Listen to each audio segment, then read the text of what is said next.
No one wants to give a sponsored job in the UK. No one. I'm sure you have heard this. I'm sure you have read this comment somewhere on an Instagram post. You have seen an Instagrammer from UK, someone studying at Coventry University, recording a video that यार UK में तो sponsorship कोई देता ही नहीं.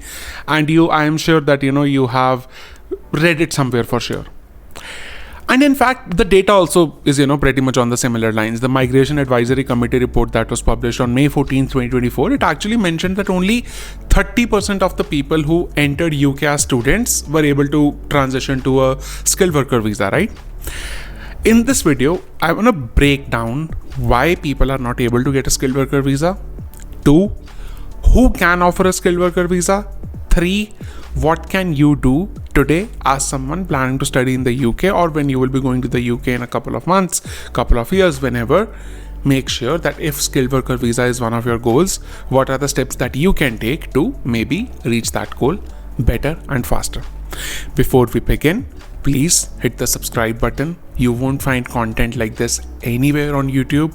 Hit the subscribe button so that you keep getting value bombs like this, so that you keep learning new things, so that you keep developing this perspective, because my job here, my perspective here is to help you develop perspective. And of course, if you want to work on your applications with me, study abroad applications, then this is what I do full time. The link to book a consultation is in the comment box.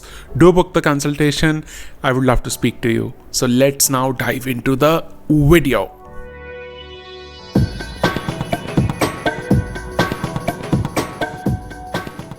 Okay, so first let's go to the root of the problem, that why are so many people not able to get a skilled worker visa.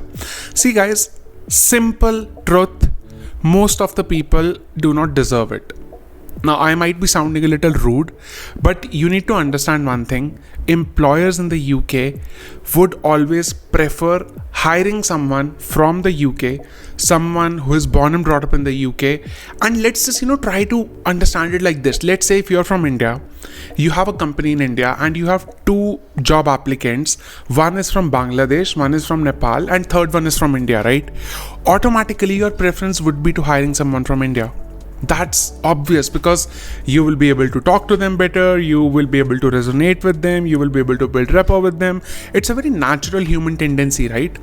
Now, when you are someone who has the skills that most of the other people have, let's say if you are someone who might have done a master's degree, but you do not have those skills that would push the organization to take that pain and take that effort and take that responsibility of paying thousands of pounds for you.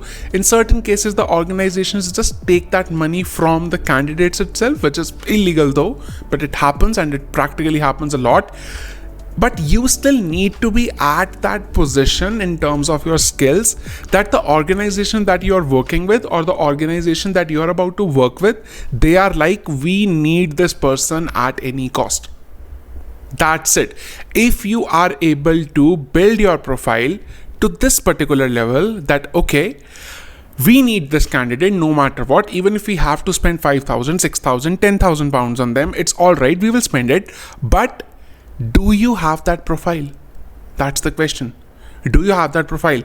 If the answer, and you have to ask yourself, be truthful to yourself, that if I was a business owner, would I want to spend 8,000-10,000 pounds to hire me, to retain me, like 8,000-10,000 pounds extra to just keep myself? If your answer is no, then now you know where the problem is. The biggest root cause is the lack of skills. And when I say skills, you will have to get to an above average to excellent level in skills, so that the company is compelled to spend that money, to invest that money into hiring you, into supporting you for a skilled worker visa. That's the very first thing, because it is not really about UK does not have skilled worker visa. They have no quotas. Like US has that H1B, right? US has that H1B quota that only we are going to issue certain number of H1Bs in a year. Now they are going away with that as well. They are like introducing something new. UK does not have a quota. They can issue like literally, I guess, unlimited skilled worker visas. So it's not that UK does not offer sponsored jobs or blah, blah, blah. Well, there are people who get hired right from India. They get skilled worker visas right from India itself. People from US, Canada, so many other places, right?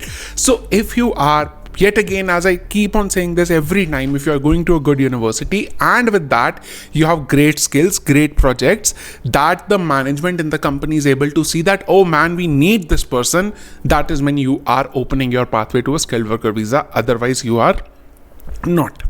That's the first thing. Now moving on to the second part of the video, which is who can offer you a skilled worker visa. Well, I actually laughed at this thing when I saw that there are certain companies in the UK that are selling lists of the companies that can offer you a skilled worker visa. I have dropped a link in the comment box. If you go on that link, you will be able to find out the list of all the A-rated sponsors in the UK, which are basically the companies that can offer you a skilled worker visa. As simple as that. So yes, if you are, getting a job offer from one of those companies, or if you are targeting to get a job in one of those companies, they have the license that can sponsor you for a skilled worker visa. Now, whether they have the intention or not is going to be dependent on the point number one yet again, which is, do you deserve it? Do you deserve that an organization or the management will put additional effort, additional time, additional money? They would hire a lawyer, they would pay your 5 years IHS, they will go through the immigration process. Are you worth that? That's the question. And if the answer is no, then it's the time that we start doing that, right? That we start building us to become worth all that effort.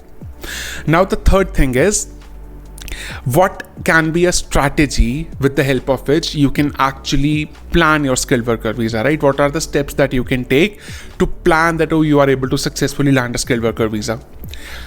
I will give you 3 key pieces of advice. The first one is target smaller companies as compared to larger ones. And the reason behind that is smaller companies value people more than larger companies. Like if I talk about Deloitte, BCG, Bain, if one person leaves them, they have 500 people waiting. Literally, right? It's so competitive to get into these companies. If one person leaves that company, there are maybe 1,000 people waiting to get into that role, especially in the early to mid-career level, right? So in that particular case, the chances are that you might not be able to actually get a skilled worker visa that easily. And at the same time, these larger companies have a very, very big chonchla known as policies. इनके चोंचले होते हैं और वो उनको policies का नाम दे देते हैं. No, we do not have the policy of sponsoring people for a visa.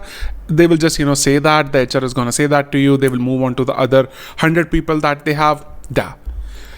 Now, at the same time, let's say if you're able to crack a job in a company with 20 people, 25 people, 30 people, 10 people, 50 people, 60 people, in the starting, not bad. Start working there. Start working there on your post-study work visa. Once you start working there and you spend a couple of years and you show your value, you show that you are producing output.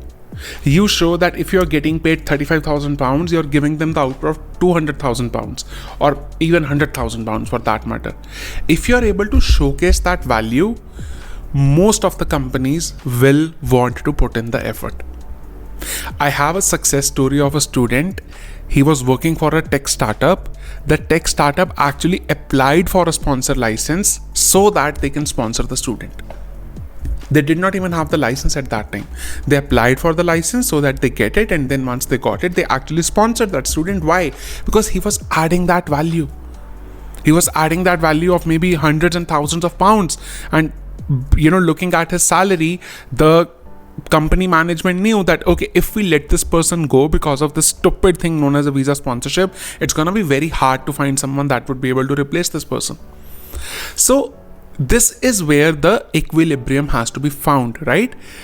Something as simple as that if you're looking for a girlfriend, Katrina Kaif ke paas mat jao na. If you will approach Katrina Kaif, the chances are you are getting rejected, right? Similarly, if you are, approaching someone more approachable, a friend of yours or someone or someone you have a connection with, someone you have a friendship with, and someone after whom 10,000 people are not running, then of course your chances of success are better there. Similarly, target smaller companies as compared to larger ones for sponsorship in the future. That's one big takeaway. The second takeaway is always look around, see what the average skill level is. You have to go one level above that. Now, how do you go one level above in the skill level? Build projects, build as many projects as you can. The best way to sell yourself in the job market is by showing the work that you have done. That is it. If you will build, like, let's say if you're someone who is doing a data science related, master's degree, now what kind of a project can you build related to data science? Pick up a complex problem. You have 1 full year to solve it in your master's. Maybe that can be your dissertation project itself, but let it be something not academic, but let it be something practical that you can show that, hey, these are my skills, this is what I can build. And you need to be at that above average excellent skill level. Only then the chances are that, yes, the company might be interested in even having that conversation. Otherwise, if your profile is like everyone else, you are the third preference right now. You are the third preference. The first preference is native Gora born and brought up UK wala. Second preference is maybe an immigrant born and brought up in UK. And the third preference is us as international students who have graduated from universities. So how can we bypass this, first, second tier? Is that, God damn it, look at my skills. Just look at my skills. Like, my skills are so much better than, these first and the second person, that the company would be compelled कि भाई भाड़ में गया sponsorship का कलेश, सब कुछ भाड़ में गया, हमें तो यही बंदा चाहिए. This is what leads to a sponsorship. And the third aspect, yet again, if your goal is, yes, you want to go settle down in the UK, you don't want to come back no matter what, in the beginning itself, pick up a course that has the demand supply equation in favor of you. What that means is something that has high demand and low supply. Is there not enough supply of business graduates in the UK? No. There is oversupply at this point of time. Is there not enough supply of business analyst graduates in the UK? The answer is no. There is, I think, tons and tons of people who are doing this program. But is there a shortage of nurses in the UK? Yeah. Is there a shortage of, AI engineers in the UK? Yes. Is there a shortage of, let's say, doctors? Of course, always in shortage. Perennially, the Western countries are going to be short of doctors, nurses, etc. So pretty much, these are the factors with the help of which you can make your process or target a sponsorship better. The real problem is not visa sponsorship ke rules change ho gaye. You need a salary of 33,400 pounds after applying the new entrant rule. 33,400 pounds is not a very big deal. It's a very reasonable salary to get if you're skilled.